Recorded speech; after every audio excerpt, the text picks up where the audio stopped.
Warning. Listening to this show may result in increased levels of inspiration, motivation, and innovation. Side effects can include the immediate urge to take massive action to build a better business and life for yourself and others. You've been warned. Welcome to Influencers Radio with your host, Jack Mize.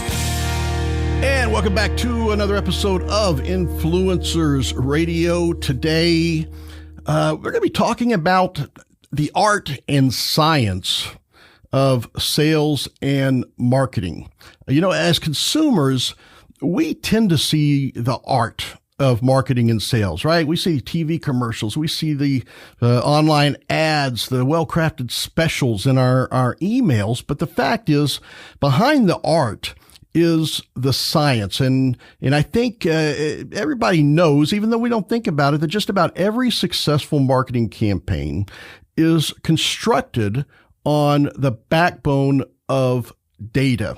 And the people collecting that data, they may not be what you would think about as the stereotypical marketers. They are very much data driven, because that ultimately is what is going to turn marketing into sales. Well, my guest today has spent 3 years working with hundreds of businesses on their modern marketing strategies, and discovered that the most successful businesses all had one thing in common, and that is an understanding of how to leverage data in their marketing efforts. He's the founder of Enfusen, an artificial intelligence analytics platform used by marketing agencies to optimize digital marketing campaigns for local businesses, which was named a top 10 tool entrepreneurs can use to automate their business by Inc.com. He was also named a top digital marketing influencer by Entrepreneur Magazine, and he's the author of the new book, The Data-Driven Marketing Agency. Please welcome to Influencers Radio, Roger Bryan. Welcome to the show, Roger. Thank you, Jack. Thank you for having me. The first thing I want to ask is, how does an avionics engineer in the Marines become number 7 on Entrepreneur's most influential entrepreneurs list when you don't really consider yourself a marketer? No, and that's a great question. And it was a conversation I was actually having this morning, where I'm probably the worst marketer you're ever going to meet. But I've built multi-million-dollar agencies, multi-million-dollar e-commerce businesses. I've helped work with multi-billion-dollar companies on their marketing campaigns. And what it's really always come down to is that an engineer needs data. They need statistics. They need a solid foundation for decision making. They take the art out of it, which means it's not as sexy, but when you put that data forward, you're always going to have successful campaigns, because how can't you when the data is telling you where to go? It's like having a roadmap to success, and all you have to do is follow it.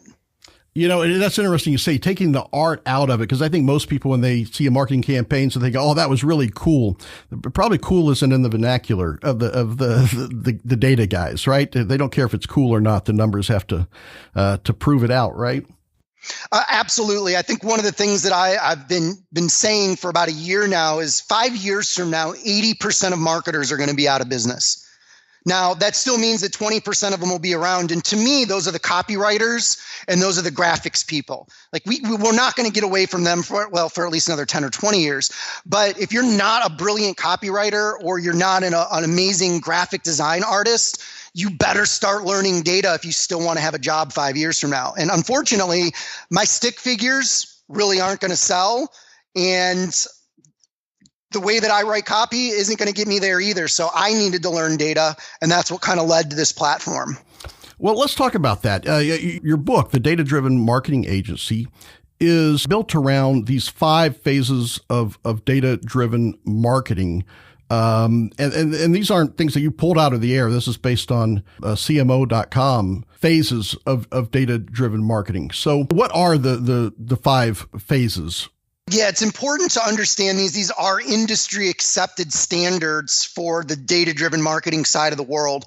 And they go through very distinct process. And the first is gather.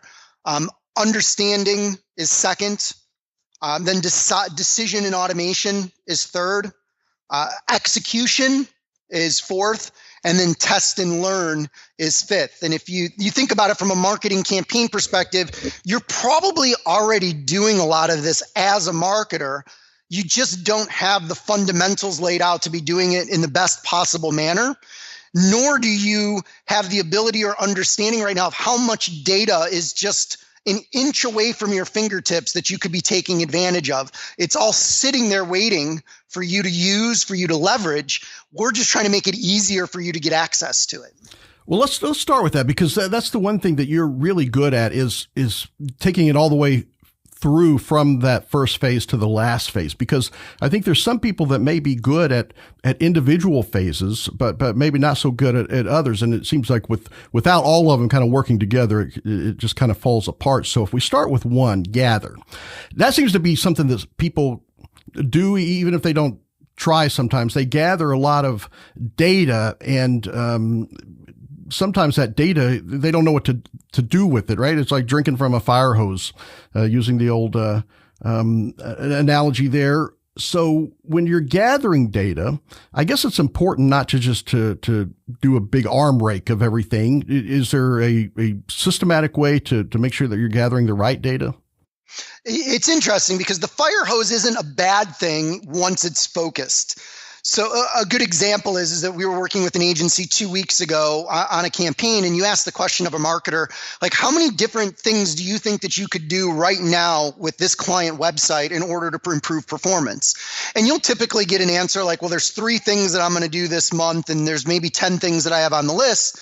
And once you do the right form of gathering, which is integrating into a CRM, integrating into an analytics platform, integrating into a website, and then multiple different data source tools that every marketer uses but doesn't use to their full advantage, we're like, okay, well, we see 54,327 opportunities to improve this campaign. While that sounds like a fire hose, who in the world is going to do 54,000 things in a single marketing campaign? When you provide or you apply machine learning to it and you algorithmically define which of those are the most important, i.e., which will drive the most traffic and conversion in the shortest amount of time with the least amount of work, that fire hose becomes this laser beam of focus that you can follow along with step by step. So in the gather phase, we want to plug into everything. We want all of the data coming in to a single database so that we can break down those silos of data. The silos that hurt agencies the most is they've got a keyword tool over here on the left. They've got Google Analytics running over on the right. They've got a CRM running over here. All of them are doing similar things, but each of them have unique attributes that if they could be combined into one stream of data, they could really be leveraged for success. And those are just 3 of the 9 common marketing tools that people use. So I do like the fire hose. Let's turn that fire hose on, get it all, and then let's start ratcheting it back and turn it into that like single stream or that laser in the understand phase.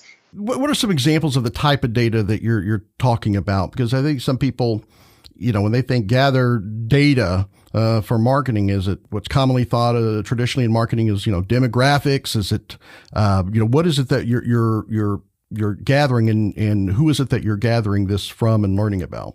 We use 9 different data sources in order to be able to run the algorithms that we run. Some of the most basic ones are an analytics platform. So that's the thing about analytics is that it's showing you what happened. It's not helping you predict what you need to do in order to create greater engagement in the future. But the best indicator of future success is previous results. So that's going to show us all of what parts of our website are being engaged with, what landing pages are converting, what content have we created that the audience actually wants to see, how much time are they spending with it, how is it driving them through steps of a funnel, coming back to the inbound marketing methodology or like Marketo's top of funnel, middle of funnel, bottom of funnel engagement points. Each of those have their own data set. Once you have historical trend data on previous engagement, the next thing that you do want to look at is some of the demographic or what we would call persona data. If you're properly using a CRM and you're tracking engagement through email marketing, phone sales, web engagement, any different touch point, you're going to know who is your ideal customer, what leads do you have in your CRM, and how do you start to look at them from a persona perspective to know, hey, I've got 10,000 email addresses, but which of those 10 email addresses are the ones that are most engaged and ready to buy now that I'm just not engaging with one-on-one? They keep coming to my website, they keep absorbing content, but they're not clicking through to buy. How do I look at the data and analyze who they are and then find a way to direct target them so that I can drive them through to a conversion? Those are some of the basic, and that's where understand comes into play. In order to move into the second phase of understand, you have to have everything. Now, there are platforms out there that do this for you. There are tools like the Adobe Cloud, which is what Microsoft uses now to optimize enterprise level campaigns. It runs you $50,000 to $250,000 a year in order to have this machine learning that's self-optimizing your campaigns for you. Salesforce has the Salesforce Cloud, which is doing a little bit of that.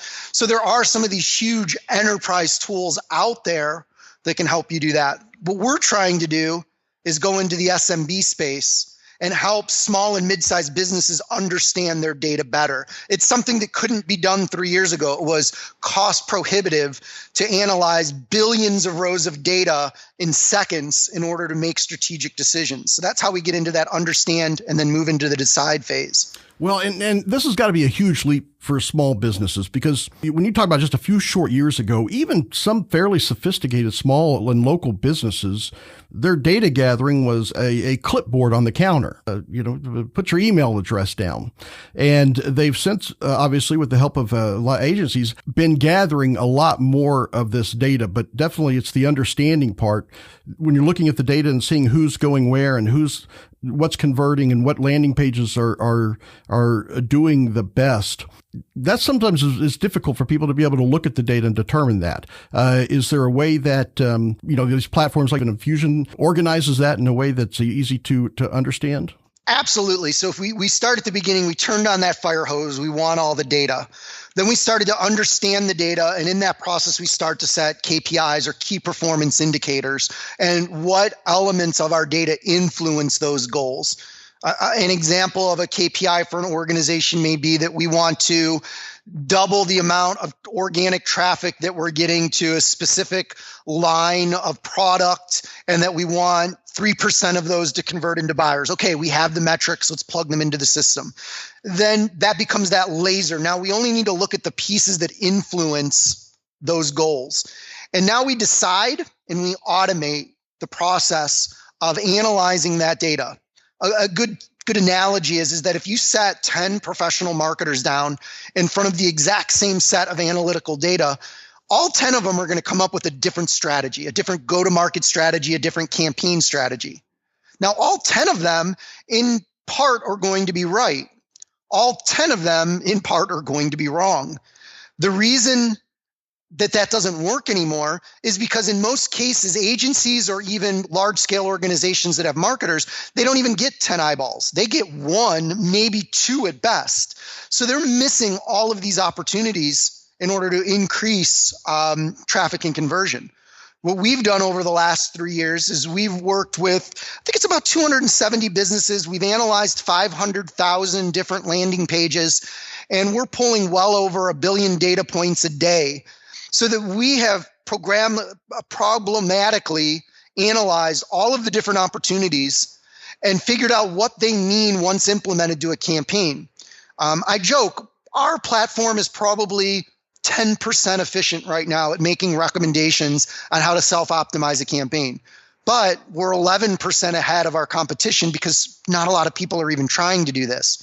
So imagine getting 50,000 eyeballs on your campaign, looking for opportunities for improvement, and then systematically showing you step by step what you need to do in order to increase that traffic and conversion flow for your website.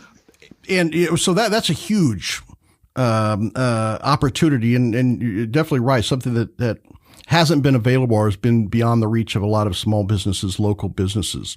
Your number 3, the third phase in that decide and automate. The word automate is used a lot, and it seems to be something that people strive for. Automate. And the one thing that I've seen is that automation is sometimes started too soon.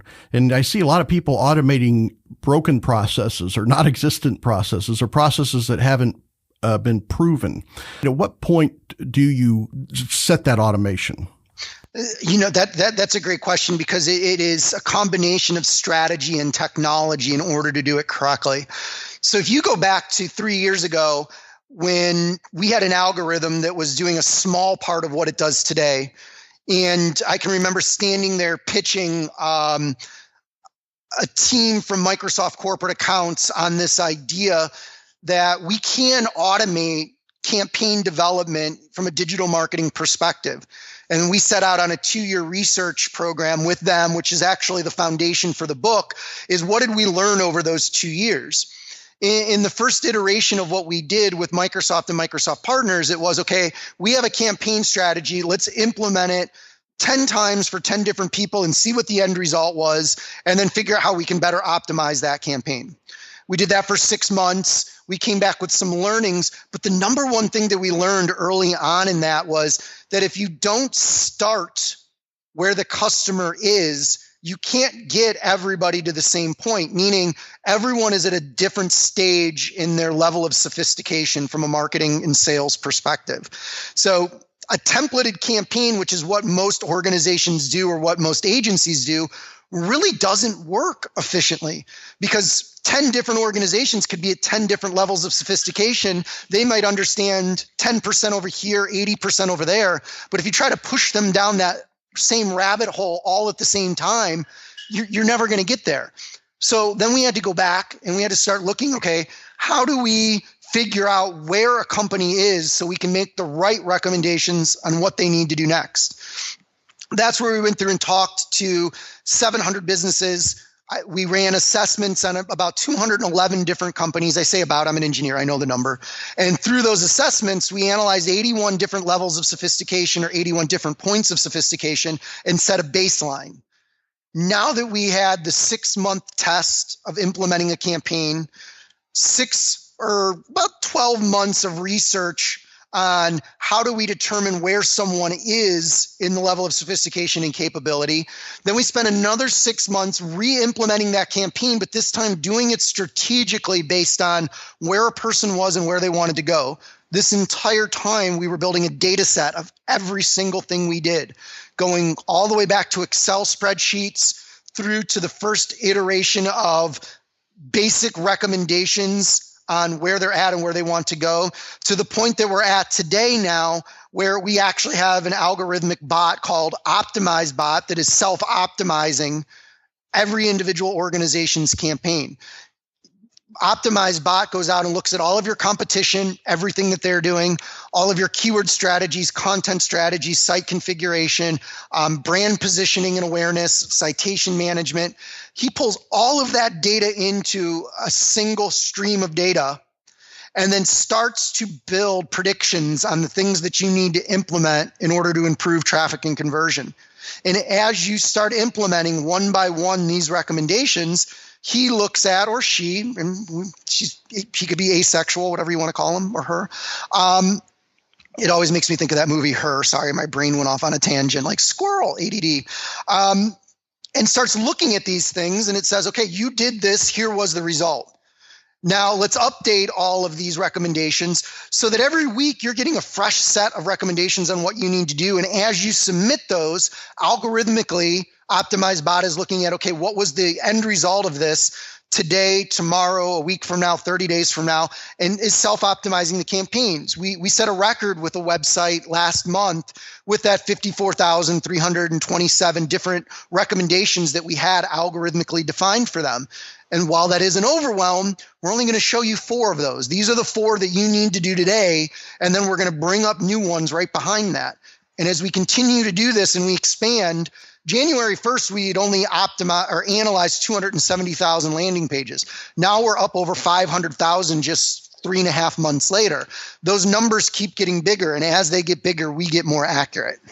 I want to shift a little bit because, well, you obviously have a passion around the data. And I know a lot of times in marketing, there's a human element to this. And I want to talk about that just for a moment, is when you're dealing with companies, how many times does the data come back and it's counterintuitive to what people thought? Because a lot of times the marketers, they're being clever. They feel they need to be clever.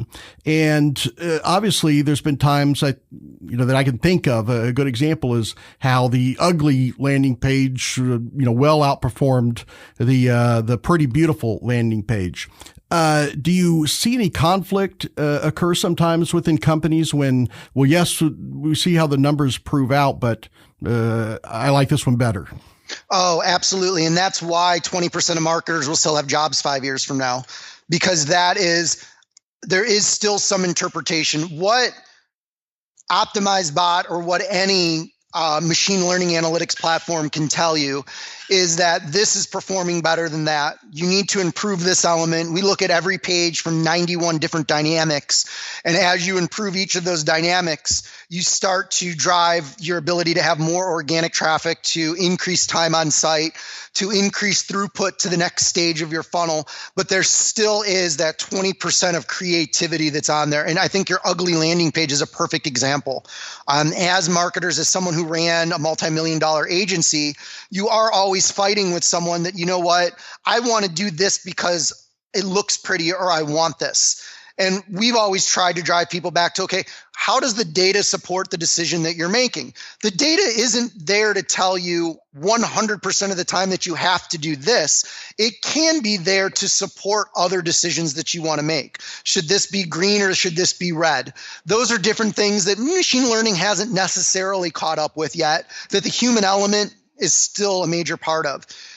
But what happens is that when you allow data to drive the monotonous part of decision making and you allow it to focus your efforts on the greatest opportunity, you can now take out 80% of the work that you were doing manually before and really concentrate on that 20% that makes you magic. If you're a copywriter, you shouldn't need to go out and do competitive analysis and research. There's tools that do that can say, hey, what we see from a competitive standpoint is this is the page that's performing best on a competitor's website from a traffic perspective. Take a look at this and compare it to this page on your website. What are they doing differently? And affiliate marketers love that because they don't have to then go out and keep a database of everyone else that's selling the same product. They can plug it into the system. They can get reports on what's going on, and they can get comparison analysis of what their competitors are doing better than they are. And then they can go in and do their magic. Now, instead of spending 80% of their time doing research, they can spend 100% of their time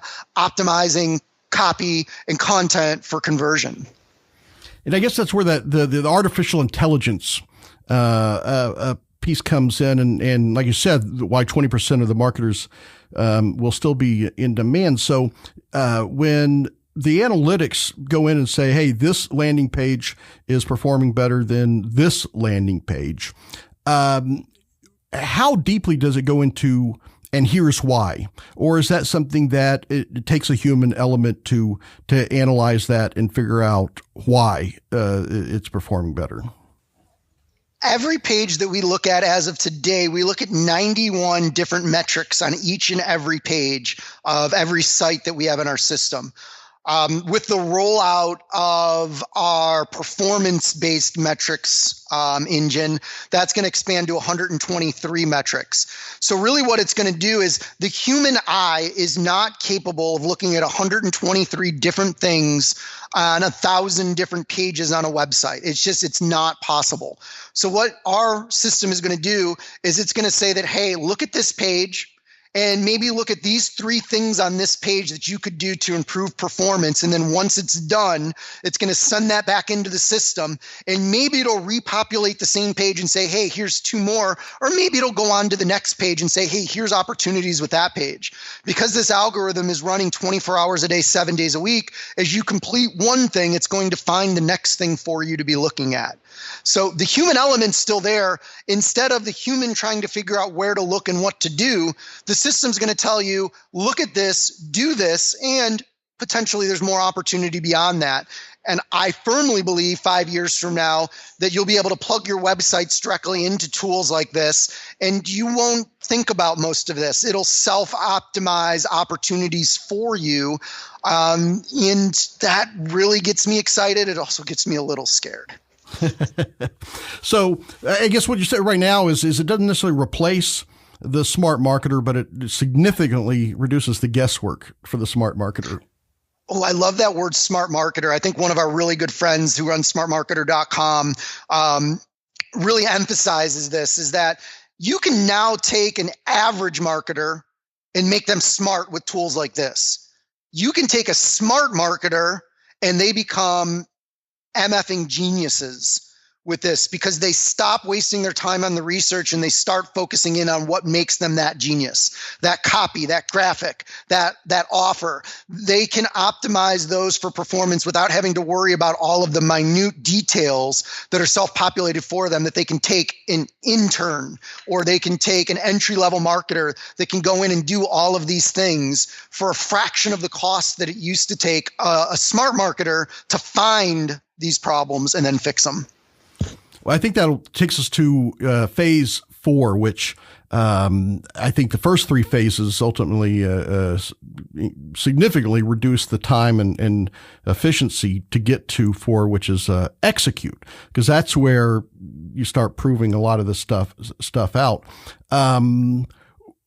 What exactly happens in that execute phase, and how does that phase, how is it benefited from those first 3 phases? Because that seems to be the point that takes the longest to get to, for folks that know what they're doing even.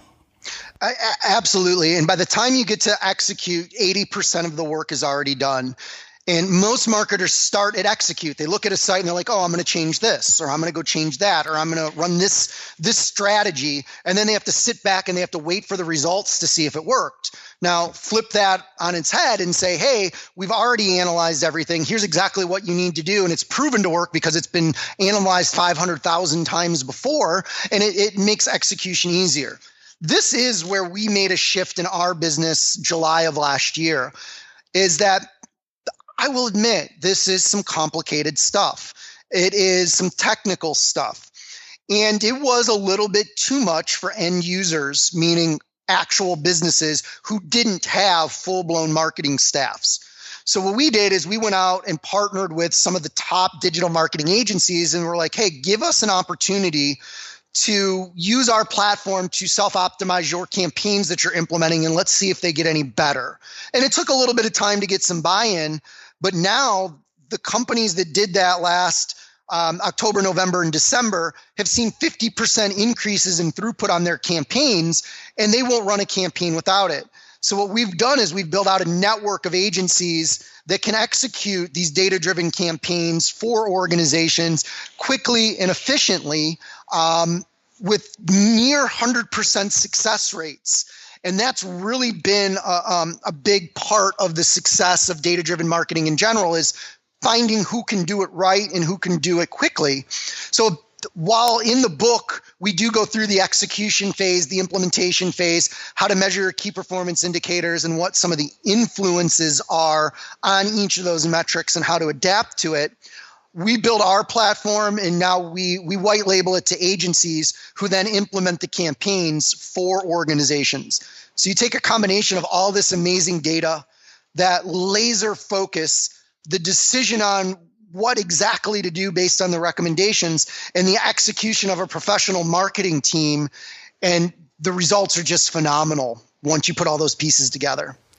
Yeah, and I think this is probably a good time to bring up cost versus value, because I think there's a lot of people that focus on, gosh, this has got to cost a lot to implement. But when you just said how a lot of times marketers will start with execution, and when you start with execution, that's got to be inefficient and sometimes very expensive when you are talking about ads, when you're going out and buying ads to test to make sure that this stuff works if you're starting at execute, versus the value of using an analytics platform to do this.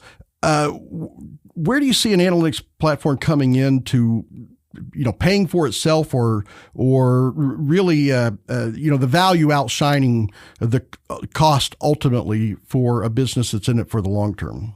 We've been able to drive down the cost of facilitating this level of data to about 1/10 the cost of a full-time entry-level marketer.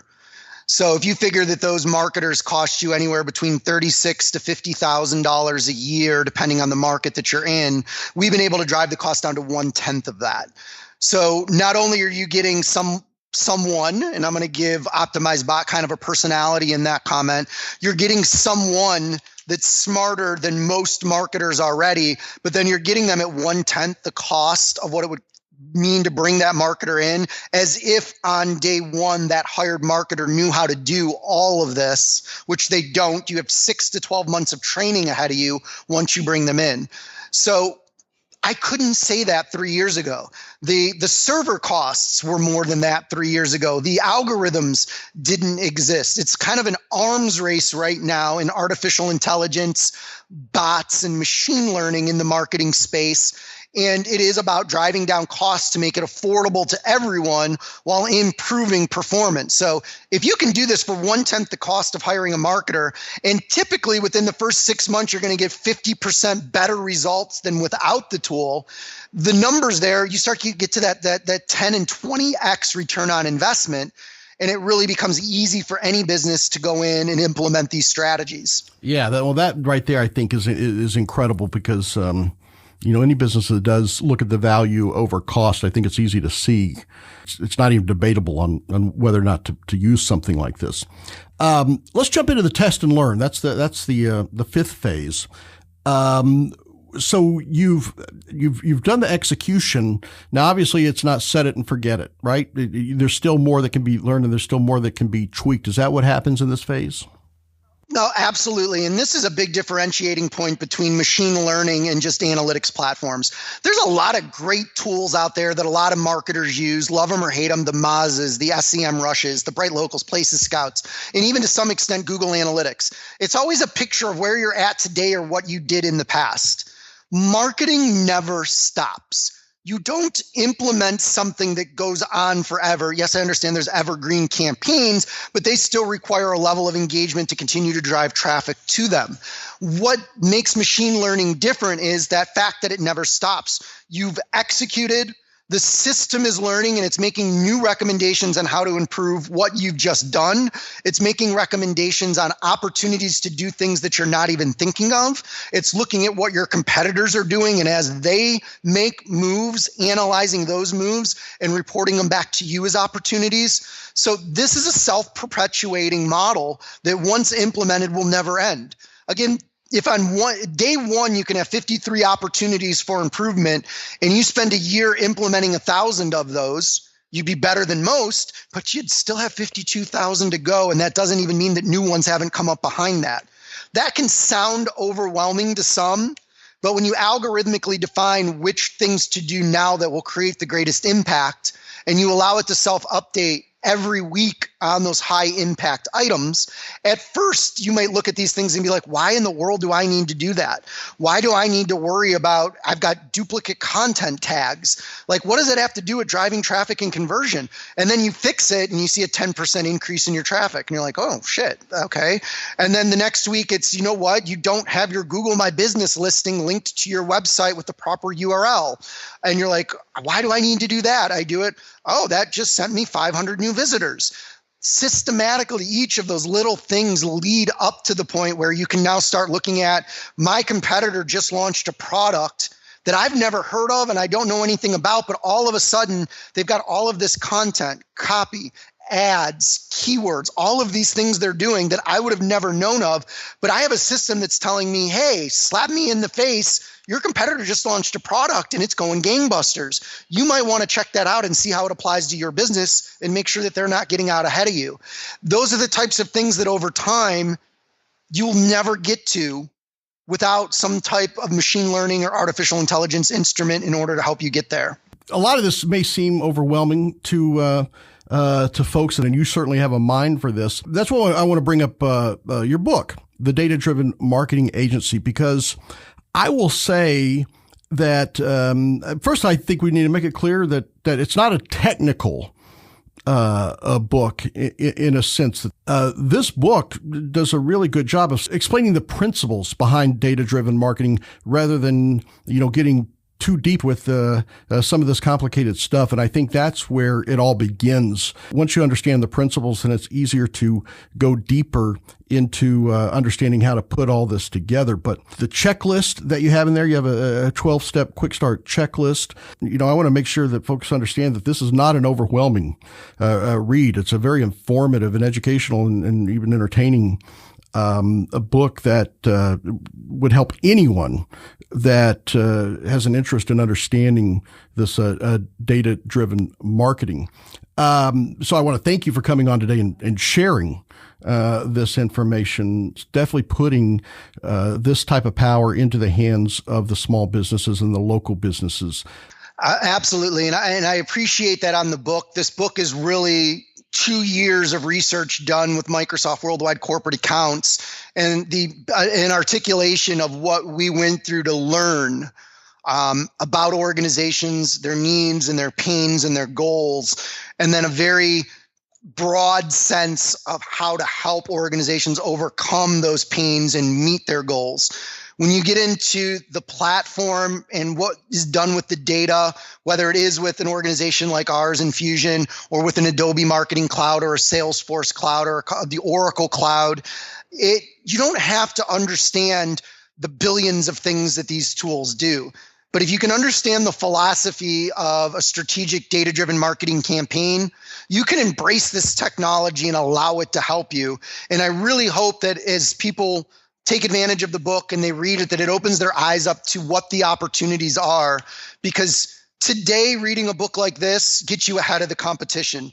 2 years from now, if you haven't embraced this in your business, your competition will be kicking your ass. 5 years from now, you're going to be out of work.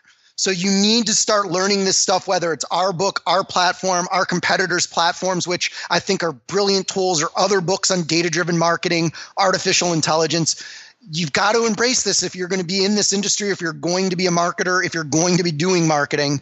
And I just really hope that this is a stepping stone to get more people interested in the topic. How can folks find out more about follow you and Enfusen, the platform, especially marketing agencies that want to add this to their arsenal, and also how to get a copy of the book? Yeah, the book is available on Amazon. You can get it on Kindle. You can get it on paperback. You can always Google my name, Roger Bryan. You can check out Enfusen, and we're happy to talk with you about any project that you're working on. If you go onto Facebook, Marketing with Roger is our Facebook page, and we've got a lot of great conversations going on over there about data-driven marketing, marketing in general, SEO, paid traffic, content optimization, competitive analysis. If you're a nerd and you want to hang out with more nerds, just look us up and let's talk. All right. Fantastic, Roger. Thanks again for coming on and sharing this. It really is an incredibly powerful technology and a powerful topic. So folks, definitely check out Roger's book, The Data-Driven Marketing Agency, Leverage Data to Maximize Marketing Campaign Success. Again, available on Amazon, paperback, Kindle, and all major online and offline book retailers. Until next time on Influencers Radio, remember, you are the only real game changer. You've been listening to Influencers Radio. To get all past shows and updates on future shows, visit influencersradio.com today or follow us on Facebook at facebook.com/influencersradio.